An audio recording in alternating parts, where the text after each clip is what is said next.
Masechet Nedarim Daf Memchet, on commence Bezrat Hashem au Daf Mem Zayin Amud Bet à la Mishnah. Areni Alecha Cherem Amudar Asur. Je suis pour toi interdit en Cherem, Amudar, celui qui a été mis en l'autre, donc le deuxième, Asur, il sera donc interdit. Il n'aura pas le droit de profiter de lui. Donc Reuven dit à Shimon, je suis sur toi en Cherem. Shimon, il est le Mudar, il a été mis en Eder. Eh bien, il n'aura pas donc Shimon le droit de profiter de Reuven. Are atalai cherem anoder asur. Tu es pour moi en cherem, dit Reuven à Shimon. Anoder, Reuven qui a fait le neder, il est interdit. Il ne profite pas de Shimon. Areni alecha vatalai shnem asurim. Je suis pour toi, tu es pour moi. Les deux sont interdits. Cependant, shnem mutarin medavar shel ole bavel. Les deux ont le droit de profiter des choses communautaire de Olé Bavel, donc de ceux qui montent de Bavel en Eretz Israël au Beth Amikdash. Donc c'est Efker, c'est abandonné complètement à tout Israël. Donc ça ne s'appelle pas qu'il a profité l'un de l'autre, c'est pas privé, même pas associé, ça s'appelle Efker à tous, donc il aura le droit de profiter de ces choses-là. Par contre, Vasurim et d'abord sur le Ta'ir, les choses qui appartiennent aux habitants de la ville, ils n'auront pas le droit d'en profiter l'un de l'autre parce que ça s'appelle qu'ils sont tous associés dessus et que chacun a profité du deuxième. Vezou d'abord chez le Bavel. Quelles sont les choses des Olé Bavel, de ceux qui sont montés de Bavel en Eretz Israël et Yerushalayim au Beth Amikdash? Kegon Harabait ve'Azarot. Donc Harabait ve'Azarot, c'est les parties du Beth Amikdash. Harabait, c'est la montagne. Azarot, c'est les cours. Ve'abor, c'est Bemta. Derrière les puits d'eau qu'il y avait en chemin pour ceux qui montaient au Beth Amikdash, ça s'appelle des choses qui sont esquerres, comme on a dit, ils peuvent en profiter. Ça ne s'appelle pas qu'il a profité l'un de l'autre. Ve'ezeu davar shel Ta'ir, quelles sont les choses qui appartiennent à la ville? Kegon harechava, Vamerchat harechava, c'est une place publique. Vamerchat, c'est le bain de la ville. Uvet hakneset, c'est Uvet hakneset, bien sûr. Vateva, c'est l'abima, là on pose le Sefer Torah pour lire dessus. Vesfarim, et les livres en général, Sefer Torah ou les autres livres. Donc toutes ces choses-là, ça s'appelle que c'est associé aux habitants de la ville et que donc si il va l'utiliser, il se trouve qu'il a profité l'un de l'autre. Donc il devra faire sa tfila à la maison. Il ne pourra pas rentrer au Beth Knesset, il ne pourra pas utiliser le Sefer Torah, etc. Mais à côté de Chalko Nasi, celui qui donne sa part au Nasi. Il a donné sa part au Nasi. Ici, la Gemara comprend que ça voudrait dire que dans ce cas-là aussi, il est interdit, mais la Gemara explique non. À côté de Rekonati, ça en fait, c'est la solution. La solution dans ce cas-là, c'est que chacun d'eux écrive sa part, il donne sa part au Nasi. Donc, il se trouve que Reuven n'est plus propriétaire dans le Beth Knesset, n'est plus associé sur le Beth Knesset, les Sfarim et ainsi de suite, Shimon aussi. S'ils ont donné leur part au Nasi, ils peuvent donc rentrer et faire la tefila tranquillement, normalement, là-bas, dans toutes ces choses-là qui appartiennent à la ville, comme le bain et ces choses-là. Parce que dorénavant, tout est donné au Nasi, ils ne profitent plus l'un de l'autre. Rabbi Yehuda Omer, Echad Kotev le Nasi, Echad Kotev le Idiot. Rabbi Yehuda dit, il n'y a pas de différence entre donner au Nasi ou donner à un homme simple. Ma ben Kotev le Nasi, le Kotev le Idiot. Quelle est quand même la différence entre eux? Chez Kotev le Nasi, en tarich les akot. Le Idiot tarich les akot. Celui qui a donné au Nasi, il suffit d'écrire, je donne ma part au Nasi. Tout ce qui m'appartient dans la ville, tout ce qui n'est pas évidemment privé à moi, mais en commun, je donne toutes ces choses-là au Nasi. Il suffit de l'écrire sur un papier, c'est pas la peine de faire un kinyan, c'est pas la peine, sans rien du tout, le Nasi a acquis. Par contre, s'il a donné à un idiote, un homme simple, il dit voilà, je donne tout ce qui m'appartient en commun au Nasi, eh bien, un idiote, un homme simple, là c'est pas assez, il faut faire un kinyan aussi. Chachamim ils disent non, il n'y a pas de différence entre le Nasi et quelqu'un d'autre. De toute façon, il faut faire un kinyan. L'odibru banasi et la beove. La raison pour laquelle on a parlé du Nasi, c'était parce que c'est comme ça l'habitude. Un homme ne donne pas c'est bien à un homme simple. Il va donner au Nasi. Il a peur de donner à quelqu'un d'autre, de peur qu'il lui interdise tout ça en éder. Finalement, il va se retrouver sans rien. Tandis que quand il donne au Nasi, il peut compter sur le Nasi, il lui fait confiance, qu'il n'y aura plus de problème. Donc la raison pour laquelle on a parlé du Nasi, c'était parce que c'est à l'habitude. Mais en réalité, il n'y a pas de différence entre Nasi et quelqu'un d'autre, il peut donner aussi à quelqu'un d'autre, il n'y a pas de différence. Dans tous les cas, de toute façon, il faut faire un kinyan selon Rabbi Yehuda. Simplement, selon les Chachamim, Simplement, la différence entre elles est que, comme on a dit, aux nations on faisait confiance, donc c'est ça l'habitude. Rabbi Yehuda Omer, En Anshe Galil Tzrichin Lichtov. Rabbi Yehuda dit, les habitants du Galil n'ont pas besoin d'écrire donc leur part au Nasi. De toute façon, ils sont permis, ils ont le droit de profiter des choses en commun. C'est Kvar Katvu Avoten Aleden, car leurs ancêtres ont déjà tous donné leur part au Nasi. Donc finalement, tout ce qui est communautaire au Galil, c'est en fait propriété privée du Nasi. Et donc, ils ont aussi un a fait un éder de l'autre, il aura le droit de profiter de ces choses-là parce que ça n'appartient pas à l'autre, ni à lui, ni à rien, ni à personne d'entre eux. Tout a été déjà donné au Nasi, comme on verra dans la Gemara. Demande la Gemara à Maï Mitzar. La Gemara a compris que celui qui donne sa part au Nasi, il fait partie des choses qui sont interdites.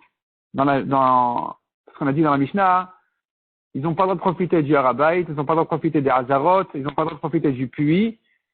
Non, pardon, ça c'est des choses qu'ils ont le droit de profiter. Ils n'ont pas le droit de profiter, je reprends donc les choses de la ville, comme le bain, la place publique, le Beth Knesset, la Teva, ainsi de suite, les Sfarim, et celui qui a donné sa part au Nasi. La Gemara comprend que ça fait partie des choses qui sont interdites. La Gemara demande là-dessus, mais pourquoi? Amaï Mitzar. Amarav Shechet Ariktan répond la Gemara, ou Matakanatan, quelle est la solution? Iktevu Chelkan et Nasi. Donc, Iktevu Chelkan et Nasi, c'est en fait la solution au problème. C'est pas un des cas interdits, au contraire. C'est la solution pour permettre d'habiter normalement dans la ville. Et de profiter évidemment des choses de la ville. On saute la parenthèse, il y a ici quelques bonnes lignes de parenthèse, on les saute. Dans le Masoret d'Assas, il ramène Mikan Ad Ela Behoven Nir'am Yutar. Tout ça c'est en trop parce qu'en fait, la Gemara reprend la Mishnah ici. Donc Rabbi Yehuda Omer, En Anshe Galil Tzrichin Lizkot, Shekvar Katvu Avoten Aleden. Les habitants du Galil n'ont pas besoin de donner au Nasi parce que ça a déjà été fait par leurs ancêtres. Tani Rabbi Yehuda Omer Anshe Galil Kanterani Nayu. Les gens de Galil, ils étaient des kantéranines, des gens nerveux qui se disputaient beaucoup, rapidement, coléreux, vayu nodrinana zemisé. Et ils faisaient des nedarim. Ils faisaient des nedarim l'un de l'autre, amdu avotem et kadou chalken nasi. En voyant ça, donc leurs ancêtres ont déjà donné leur part au nasi de manière à ce que dans un cas de neder, ils puissent chacun profiter au moins de ce qui appartient à la communauté en général, parce qu'en réalité, tout s'est passé à la propriété du Nasi. Mishnah suivante. Amudarana mechavero ben omayochal. Il a fait un éder, il ne peut pas profiter de son ami, mais voici qu'il se retrouve sans rien à manger, qu'est-ce qu'il fait? Notno la'acher leshum matana. Il peut donner son pain à quelqu'un d'autre. Veha la mutarba. Et de cette manière-là, le moudar aura le droit d'en profiter. Donc, Shimon ne profite pas de Reuven. Reuven donne son pain à Lévi. Shimon vient, il le mange. Maaseh be'echad be'bet choron. C'est l'histoire de quelqu'un dans la ville de Beth Horon. Shaya aviv mudar aveno anaa. Son père avait fait un éder de ne pas profiter de lui. Donc le père a fait un éder de ne pas profiter du fils, ou le fils a fait un éder sur son père qu'il ne puisse pas profiter de lui. En tout cas, le père n'avait pas le droit de profiter du fils à cause d'un éder. Voilà que le fils mariait son fils. Donc le petit-fils se mariait, le grand-père il fallait qu'il vienne au mariage, qu'est-ce qu'on fait? Donc le fils qui mariait le petit-fils a dit à son ami, j'ai un problème, regarde, il y a mon père qui doit venir au mariage, mais il n'a pas le droit de venir chez moi, qu'est-ce qu'on fait? Alors écoute, je te donne la salle, la cour, le repas, tout est donné à toi, et la afin que mon père puisse venir et manger au repas. Amar, il a dit, donc l'autre qui a reçu le repas, qui a reçu la soirée, il a dit, ah bon, si c'est comme ça, imshelihem, si c'est à moi, je suis makdish toute la soirée. Tout est ekdesh. Amarle, alors, il a dit, le père là, qui mariait son fils, il lui a dit, est-ce que je t'ai donné pour que tu rends tout ça ekdesh? C'est pour ça que je t'ai donné le repas. Amarle lui a dit, bien sûr, la raison pour laquelle tu m'as donné ta soirée, ton repas, c'est pour que tu rencontres son père, et que vous mangiez et vous buviez ensemble, ou mitratin zelazé, que vous fassiez la paix, et que la vera soit sur ma tête. Donc, au lieu d'annuler ton éder, tu invites ton père en passant autour du éder, tu lui donnes le repas, tu essaies d'éviter le problème, et finalement, tu vas rencontrer ton père, et vous allez faire la paix sans annuler le éder, et donc la vera sera sur ma tête. Amrou chachamim, là-dessus on dit les chachamim, eh bien, si c'est comme ça, kol matana she'ena, tout matana, un cadeau, un don qui a été fait à son ami, chez Ena Shivigdishat et Mekudeshet, qui n'est pas même sur l'intention qu'il puisse être Makdish, Ena Matana, c'est pas un cadeau. Donc ici, c'était clair qu'il ne voulait pas lui donner pour de vrai. C'est pas un cadeau même pour qu'il puisse être Makdish. C'est un cadeau uniquement pour qu'il puisse manger avec son père. Ça s'appelle pas qu'il lui a donné, donc le père n'aura pas le droit de venir profiter à ce mariage. Demande à Gemara Maaseh l'histoire. Tu me ramènes une histoire qui contredit la halakha. On vient de dire dans la halakha que s'il l'a donné à quelqu'un d'autre, c'est permis. On a dit si Rouven il donne à Lévi, Shimon il peut venir manger. Et là tu me ramènes une histoire où c'était interdit parce que la solution d'avoir donné à quelqu'un d'autre n'était pas valable. Donc tu me ramènes une histoire qui contredit ta halakha. Réponds la Gemara non. Il manque des mots. Il manque des mots, il faut le dire comme ça. Si maintenant, c'est-à-dire que il s'avère que quand il a donné à Lévi ou à quelqu'un d'autre, c'était pas un vrai, c'était pas donné pour de vrai.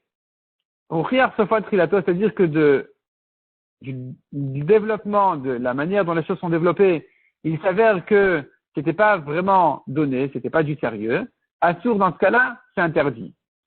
Et là-dessus, on ramène donc pour renforcer cette halakha l'histoire de Beth-Horon, avec l'histoire de quelqu'un donc qui finalement ça s'est développé de telle manière à ce qu'il était très clair qu'il ne lui avait pas donné pour de vrai, et puisqu'il avait reproché, il a dit quoi, je t'ai donné pour être Makdish. Donc dans ce cas-là, quand c'est clair, dans ce cas-là, la solution ne sera pas valable. Et on va interdire donc à son père de manger ici. Amar Rava le Shanela de Amar le Veinan lefanecha. Rava vient dire, quand est-ce qu'on a interdit? C'est que quand il a dit depuis le début, il a dit, écoute, je te donne afin que mon père puisse manger. Veinan lefanecha, etc. Donc, et ce sera pour toi, il lui avait dit, et là, uniquement pour que mon père puisse venir. Mais s'il a dit, écoute, ce sera à toi, et que mon père vienne, midatra ou d'amarle. Il veut lui dire que si tu es d'accord que mon père vienne, alors on aura gagné cette chose-là. C'est-à-dire comme ça. Il faudrait distinguer entre le cas où il a précisé. Il a fait une condition. Il a dit c'est pour toi que, uniquement pour que mon père puisse venir manger, puisque le cadeau n'est pas un cadeau, il a donné à condition, dans ce cas-là, c'est pas valable. Mais si c'est pas comme ça, il a dit écoute, c'est pour toi, et que mon père vienne. Dans ce cas-là, et que mon père vienne, ça veut dire si tu l'invites.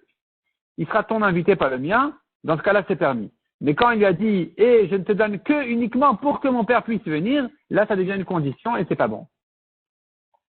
Mishnah Atrina Amrina, deuxième version, on ramène le nom de Rava, Amarava. L'otematama de Amar, ne dit pas que la raison pour laquelle c'est pas bon, c'est parce qu'il a fait la condition, il a dit, Veinan lefanecha, hudeaso. Ce n'est que parce qu'il a dit, Veinan lefanecha, c'est-à-dire, je ne te donne que pour que mon père puisse venir, et c'est que dans ce cas-là que c'est interdit. Mais s'il a dit, écoute, à toi, et que mon père vienne et qu'il mange, moutar. Ne fais pas cette distinction là entre les deux cas.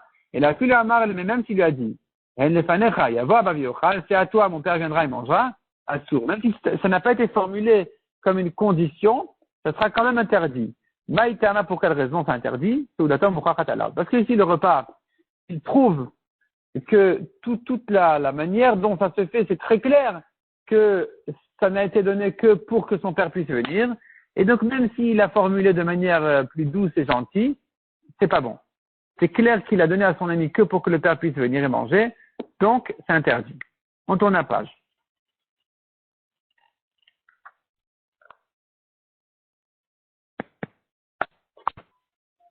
Haou Gavra de Avalebra.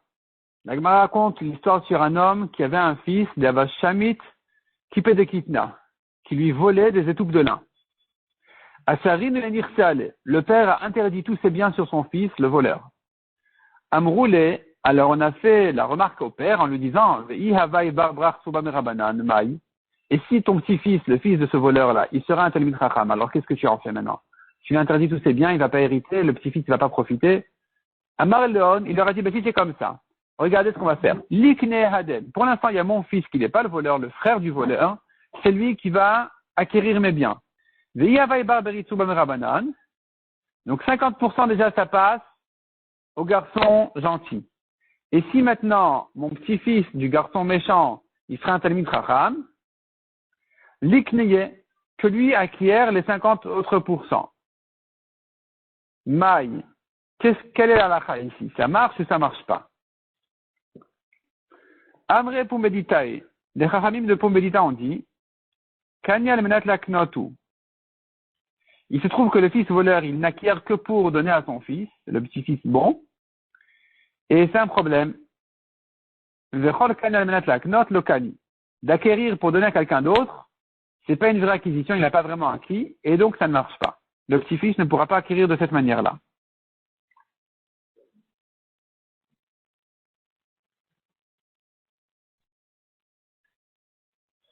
Mais Rav Nachman Amar, Kani, Rav Nachman n'est pas d'accord. Il dit non, le fils voleur, il peut acquérir pour faire passer ensuite à son fils. Ça peut passer. Ça peut se faire. La preuve, Dea Soudra, car Soudra, c'est le Kinyan Soudar. Le Kinyan Soudar, on le connaît tous de Pessah. On vient chez le Rav et on lui donne les droits sur Mohamed. Je viens chez le Rav en lui donnant tous les droits sur Mohamed, de les donner, vendre à un goy.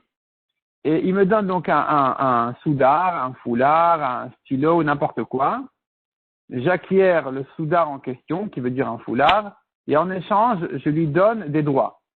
Ou bien, sous la choupa, le khatan acquiert un foulard ou autre chose de quelqu'un de la salle, et en échange, il s'engage vis-à-vis de la kala, sur tout ce qui est écrit dans la ktuva. Donc, ce kinyan qui s'appelle kinyan soudar. En général, on ne garde pas le foulard, on le rend. Je n'acquiers le foulard que pour m'engager en échange ou donner quelque chose en échange. Mais je ne garde pas le foulard. Donc c'est un exemple de Kanyan Menat Laknotu. C'est un exemple d'un kinyan qui se fait, je n'ai acquis que pour donner. Et ça marche. Donc ici aussi, le fils voleur a acquis les biens pour les faire passer à son fils, le petit-fils gentil, et donc ça devrait marcher aussi. C'est ce que pense Rav Nachman. Amar Ravashi, il remet en question la preuve de Rav Nachman. Il dit, mais non, quelle est la preuve? Ouman de Malan de Soudra, qui c'est qui nous dit qu'en ce qui concerne le soudar, le foulard en question, il t'affiche le mitfis. Pourquoi tu décides que le soudar n'est acquis que momentanément, uniquement pour faire acquérir autre chose en échange? Qui t'a dit que si maintenant, celui qui a fait le kinyan du soudar, il a gardé le soudar, qui dit qu'il n'a pas droit? Le Rav, il m'a donné le foulard, je le garde. C'est le foulard du Rav, ça va beaucoup plus. Ou bien le khatan, on lui a donné, il y a quelqu'un de la salle qui lui a donné sa kippa pour s'engager sur la ktuva. Le khatan, il dit merci pour la kippa, je la garde. Qui dit que ça marche pas? Peut-être que ça peut marcher, que donc c'est pour ça que il peut s'engager en échange. Parce que c'est un kinyan définitif. Le fait qu'il rende en général le foulard n'est pas la preuve qu'il est obligé de le faire. Il peut le garder aussi, c'est pour ça que ça marche. Mais quand ici, comme chez nous, à propos là du voleur, il était clair que le fils n'a rien acquis. Tout son kinyan n'est que pour que le petit-fils puisse acquérir ensuite. Dans ce cas-là, ça ne marche pas. C'est pas comme le soudar. Dans le soudar, peut-être qu'il acquis complètement. S'il veut, il le garde. Deuxièmement, Véod, et même si tu dis que le foulard, il est obligé de le rendre, mais au moins, au moment où il a acquis le foulard, entre-temps, il avait déjà fait son kinyan.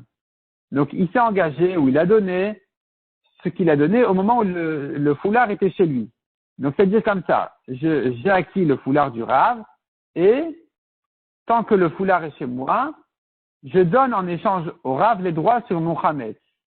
Le Khatan a acquis la kippa de quelqu'un de la salle, et en échange, il s'engage, au moment où la kippa est chez lui, il s'engage sur les engagements de la ktuva. Mais, pas après l'avoir rendu. Donc, Ravashi vient et dit, Zod, Soudra, Kanyal Menat Laknot. Le soudar, il a acquis pour donner autre chose, mais Kaniminashta, mais il l'a donné dès maintenant. Son engagement a été fait dès maintenant. Tandis que Halen Nirsin, les biens là de ce grand-père, des Haden de celui-là, les Matai Kani, quand est-ce qu'il va les donner au petit-fils? Les Chiyavé Barbreto Mamerabanan, ce n'est uniquement quand le petit-fils il s'avère que c'est un Talmid Chacham, et pas un voyou fils de voleur. Donc il faut attendre qu'il grandisse, qu'il aille à l'Eshiva, qu'il devienne Talmid Chacham, c'est là où le petit-fils sera acquis. Les Chiyava, Hadar Soudra les Maré, là, c'est comme si le foulard était déjà rendu, parce que tu me diras le fils est acquis maintenant, et il rend donc les biens à son père, et finalement, plus tard, dans 15 ans, on saura si le petit-fils est un Talmid Chacham ou pas. Mais c'est trop tard. Ça s'est pas fait à temps. Donc, il dit que ça marche. Amal Rava de Rav Nachman. Rava demande à Rav Nachman, encore une objection. Vea matnat betchoron.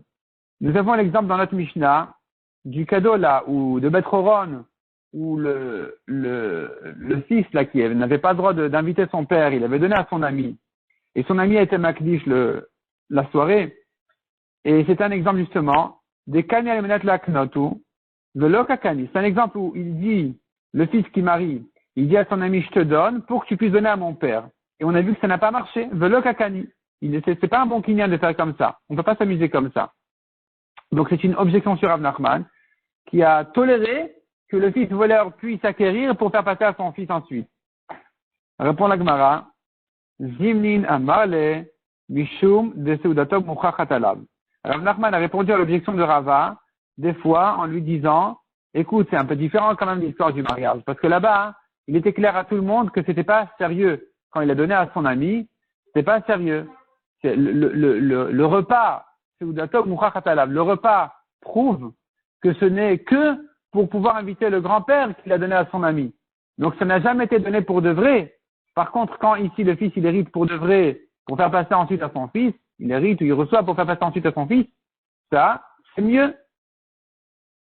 Vezimina marle, et des fois il lui a dit, on n'a pas de preuve, il n'y a pas d'objection du cas de Betchoron.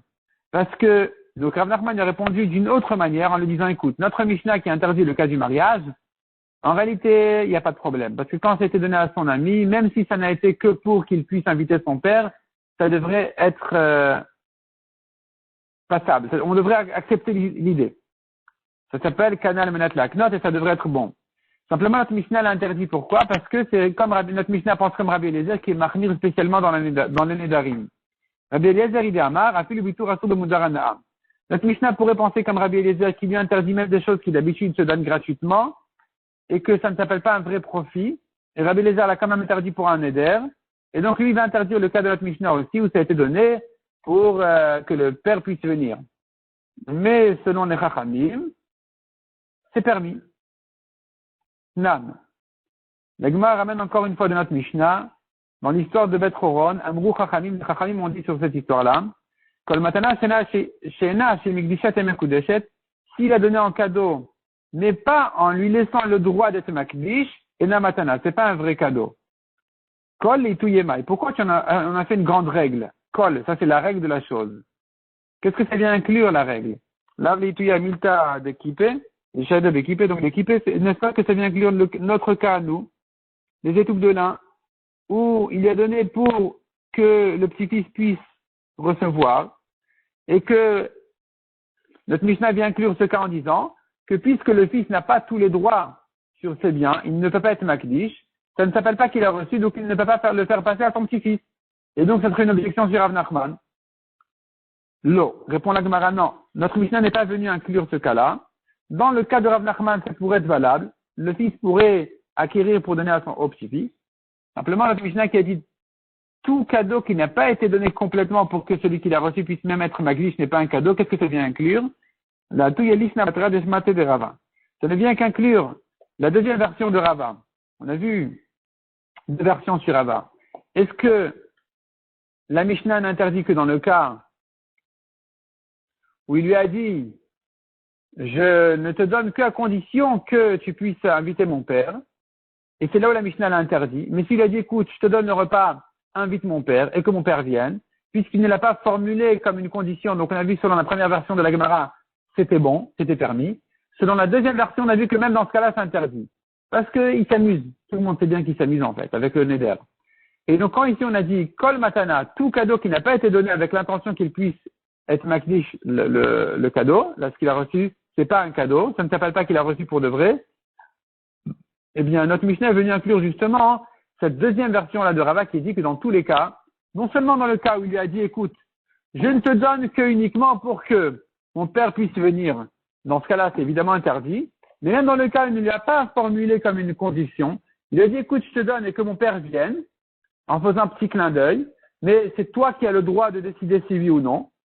C'est pas une condition. Eh bien, même dans ce cas-là, c'est interdit. Parce que comme on a dit, c'est Udatom ou Chachatalab. Le repas, il prouve que c'était que pour que le père puisse venir. C'est pas pour rien qu'il a donné à son ami. Et donc, notre Mishnah qui a dit Kol Matana, tout cadeau celui qui l'a reçu n'a pas le droit d'être makdish, n'est pas un cadeau, ça ne s'appelle pas qu'il l'a reçu pour de vrai. Ça viendrait inclure uniquement le cas où il lui a dit sans condition, je te donne et que mon père puisse venir, que même ça, ce serait interdit. Mais dans le cas du voleur, mais dans le cas des étouffes de lin, eh bien, on pourra dire que c'est valable et que Rav Nachman a raison, que le fils peut recevoir pour que le petit-fils Talmid Chacham puisse ensuite en profiter. Donc Rav Nachman a répondu de deux manières à l'objection. Rav Nachman a résolu son objection de deux manières différentes, et donc il maintient ses paroles de dire que Rav Nachman maintient ses paroles de dire que il peut le petit-fils profiter de cet héritage en question de son grand-père en traversant le fils, le père, de manière en faisant un kinyan pour que le père il puisse, enfin le voleur quoi, il va acquérir pour faire passer à son fils. Selon Rav Nachman, c'est bon. C'est que dans les Darim, on a dit que c'est interdit, soit comme Rabbi Eliezer qui est Mahmir, soit parce que c'était vraiment clair que c'était pas du sérieux, c'était pas donné pour de vrai. Adranallah, Hashutafi.